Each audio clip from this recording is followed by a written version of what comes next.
I don't know of anybody that says anything negative about a person being humble.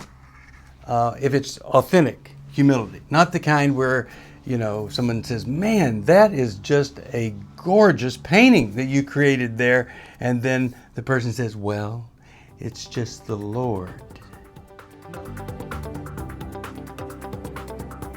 From New Life Ministries, this is Going Deeper with Stephen Arterburn. I'm Stephen Arterburn. And Going Deeper is all about taking the tough issues, the hard issues of life, looking a little bit deeper inside so that we can gain some insight into our lives.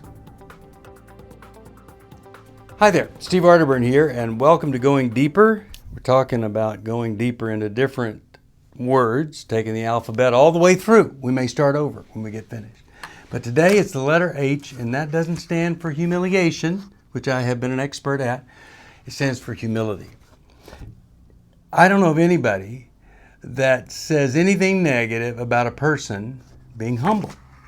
If it's authentic humility, not the kind where, someone says, man, that is just a gorgeous painting that you created there. And then the person says, well, it's just the Lord. No, you had a gift from God, but then you studied and this creativity inside of you used that creativity, and everything started from a willingness to do and use what God had given you. So that's false humility. But authentic humility, I got to tell you, my failures have helped me to be humble. I'm not humble in every area, but there's some things that I am authentically humble in because I have messed up so badly. And I know that anything that comes out of that is just an absolute gift from God. The humble person is able to say to themselves and to other people, I don't know everything about everything. And the things that I know about, I don't know perfectly well. The other day, I was talking to a young man, and he said this to me. One day, people will look at the things that I have done, the things that I have read and listened and watched, and they will realize that I have been right about everything. That is not an exaggeration, like some of your preachers might do. No, that's the real thing that came out of a young man. Literally didn't see that someone might take offense or might judge or evaluate him in a negative way when he says, I've been right about everything.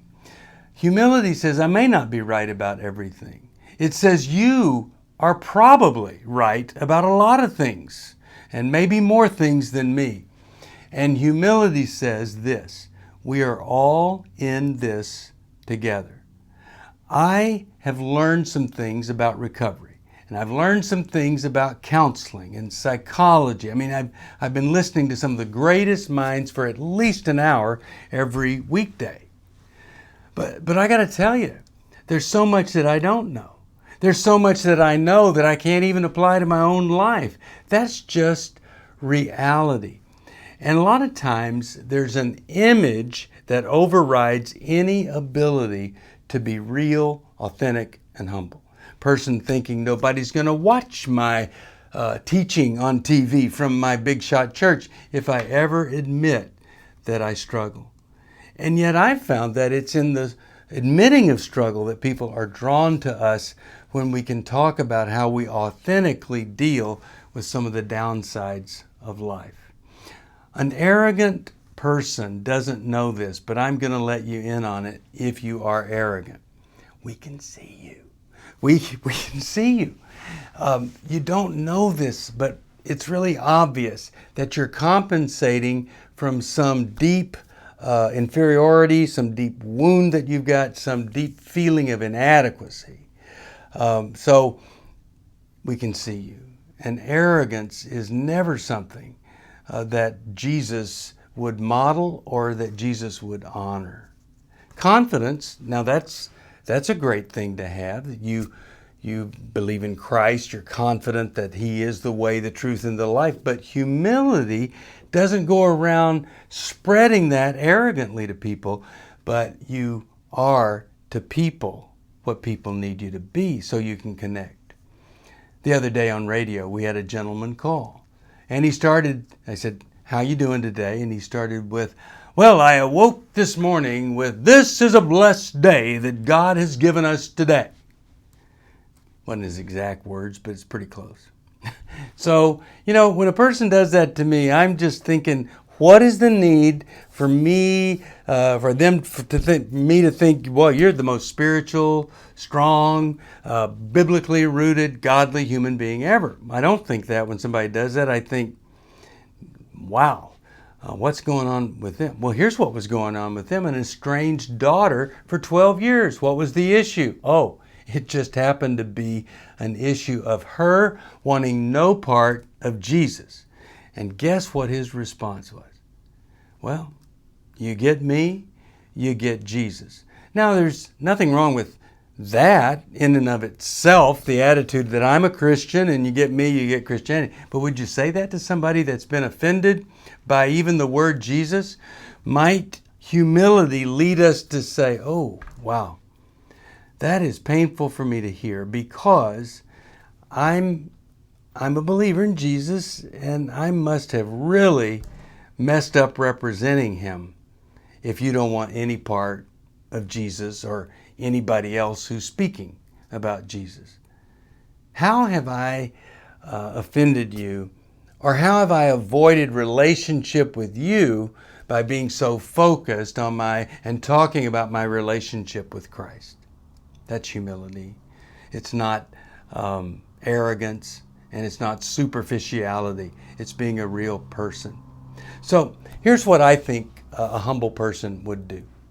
A humble person would look at the broken relationships or relationships full of conflict, and rather than defend their perspective, which, what good's that going to do you in eternity, that you had appropriately defended, or you won and that's amazing. Nothing. But rather than try to defend or look at how right you are, you look at the conflicts, or you look at those relationships that are broken, and you go and you ask them a simple question. What's it like being around me? How have I hurt our connection? It's a good way to say it. What could I do that would make me a more appealing person? What is hard to deal with in me? What would make it easier to be in a relationship with me? See, those are great questions if you're humble, and they're kind of stupid questions if you're not really sincere about humbly wanting to connect with another person. So, humility. It's a gift when you have it. It's a gift when you give it. And when you are a humble person, you are a gift in this very superficial and arrogant world. Thanks for joining me for Going Deeper. Next time we're together, we're going to be looking at that big letter I. Remember, there's no I in the word me, which really means nothing, but we'll talk about the letter I. Thank you for joining me for Going Deeper. I hope something I've said may have helped just a little bit. If you have a question you'd like me to answer or comment, just email me at stevesocial@newlife.com. I'll see you next time. If you want to support Going Deeper with Stephen Arterburn, be sure to subscribe so you never miss another episode. And if you know someone who would benefit from this episode, be sure to share it with them. See you on the next Going Deeper with Stephen Arterburn from New Life Ministries.